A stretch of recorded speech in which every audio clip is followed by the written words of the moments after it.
Michelle, and today's video is going to be yet another childhood ruining conspiracy theories for you guys. Y'all know I love doing childhood ruining conspiracy theories because I feel like it's lovely to just reflect on your childhood favorite TV shows and absolutely ruin all of them because honestly some of these conspiracy theories are so like crazy that they really do freak me out and kind of ruin the entire show or movie for me, but in a fun way, like in the same way that like the shirt of the Grinch like flicking people off, like it's funny. No further ado, you guys have tagged me in so many of these on TikTok, so I'll be linking those below as well as placing them in here to show you guys these theories. So let's get into it. Okay, so this man, Carlos Juco, I believe, from the Jumpers Jump podcast, which I love their TikToks. They have so many good conspiracy theories. A lot of these childhood ruining ones come from him. He's been posting them nonstop and I love it.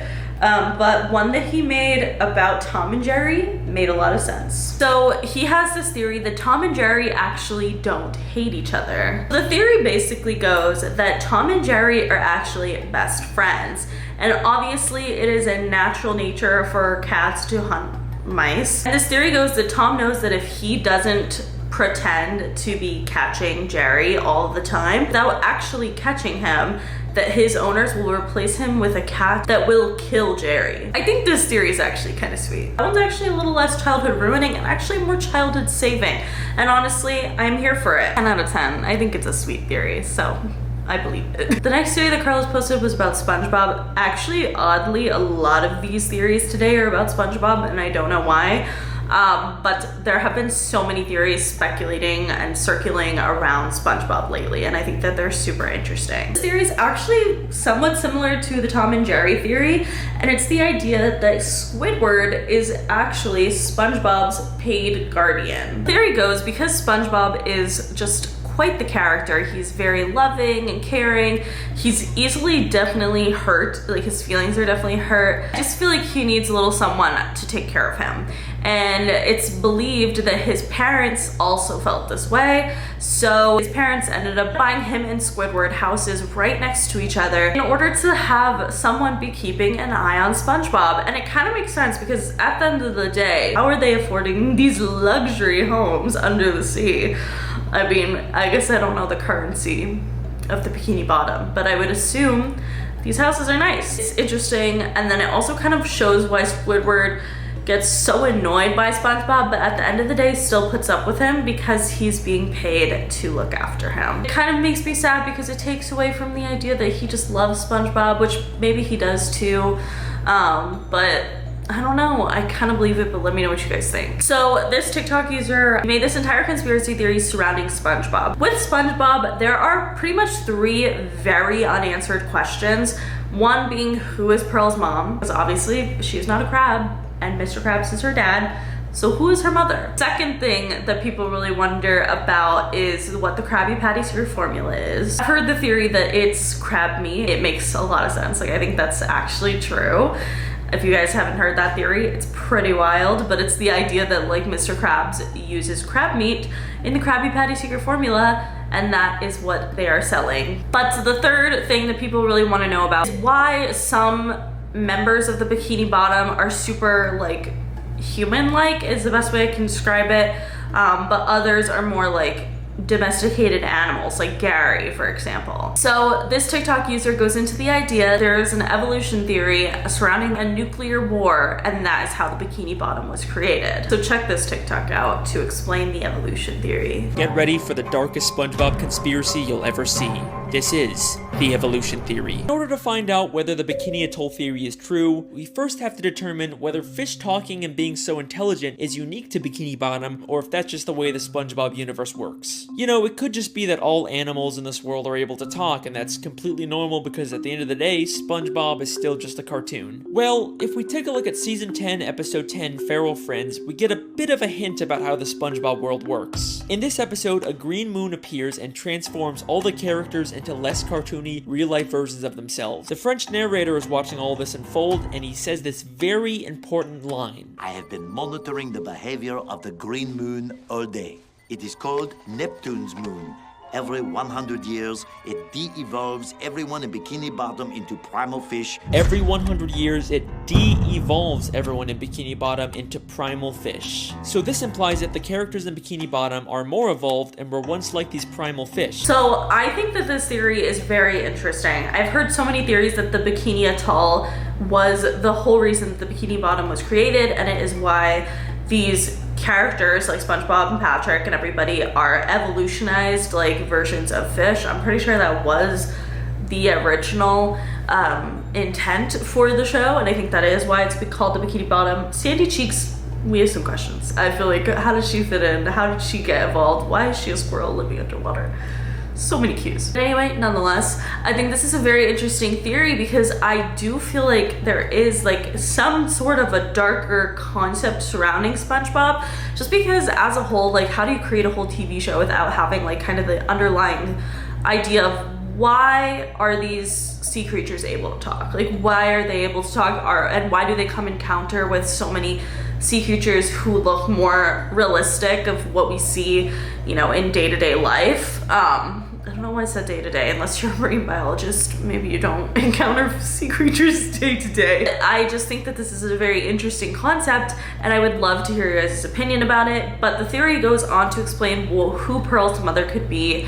The theory basically goes that Mr. Krabs ended up seeing Pearl's mom be attacked by humans, and it was a whale that was not evolutionized yet. Then he noticed that she had a baby with him, and the baby, obviously Pearl, was evolutionized and was able to like communicate, you know, talk, whatever. And this was what made Mr. Krabs feel obligated to, you know, kind of adopt her and take her in. I don't know. I think it's all an interesting theory. I just do feel like there has to be some deeper meaning to the whole SpongeBob universe, and I think this theory really makes a lot of sense. Like, I feel like it hit the nail on the head, but let me know what you guys think. The last two theories we're going to be talking about revolve around the Fairly Odd Parents. The Jumpers Jump podcast talked about the first theory that we're going to be speaking about, which is so good. I think this theory is so interesting. It's basically the idea that Cosmo and Wanda are Timmy Turner's actual parents. The theory goes that Cosmo and Wanda, because they look so much like Timmy Turner, and if you look at it honestly,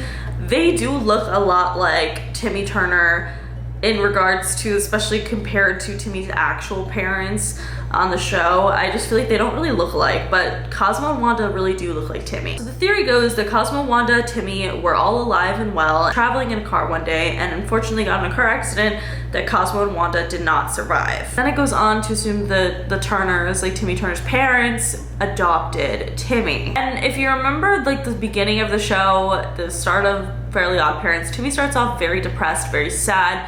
And so the theory goes that he's so upset because of the loss of his parents.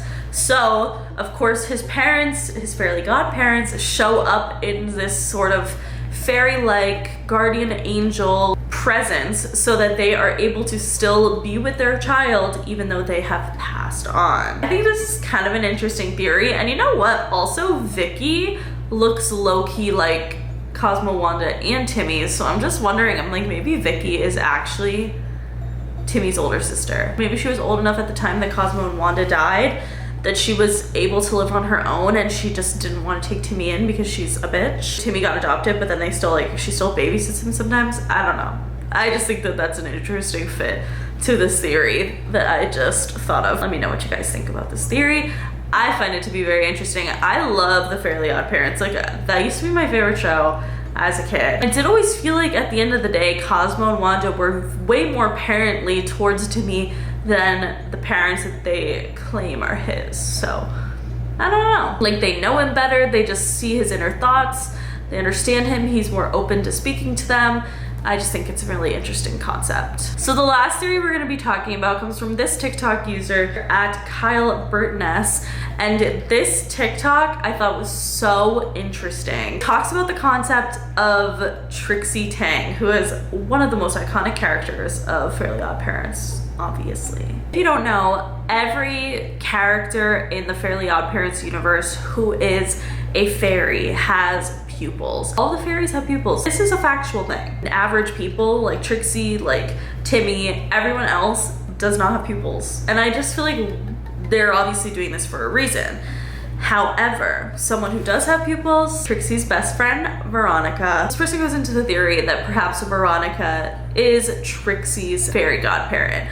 I think that this makes a lot of sense because Veronica was like low-key obsessed with Trixie, like literally had a whole like shrine of her in her room, which is just funny, but also like why else? Maybe they were lesbians. Either way, the pupils. So I read somewhere in the comments of this TikTok that maybe because obviously Trixie is like a rich girl, she grew up rich, and a lot of people who have rich parents could tend to feel, I'm not saying like everybody, but I just feel like it's a common trope. People who have like super rich parents like that, usually their parents maybe aren't as present because they're working to get the money that they have. I feel like it's just kind of common knowledge. So perhaps Trixie feels somewhat lonely and actually requested a fairy godparent that was obsessed with her. This makes a lot of sense. Veronica even has a little star in her hair. I feel it. I think she's a fairy godparent, honestly. But let me know what you guys think about these childhood ruining conspiracy theories. I would love to know. I find these videos to be super interesting and entertaining, so let me know what you guys think. But that is it for today's video. If you guys liked it, please give it a big thumbs up. Let me know in the comments below what you guys think about these conspiracy theories. But that is it. Make sure you follow me on Twitter, TikTok, and Instagram because I'm always posting really dope ass shit on there. Subscribe for new videos every week, and I will see you guys later. Bye.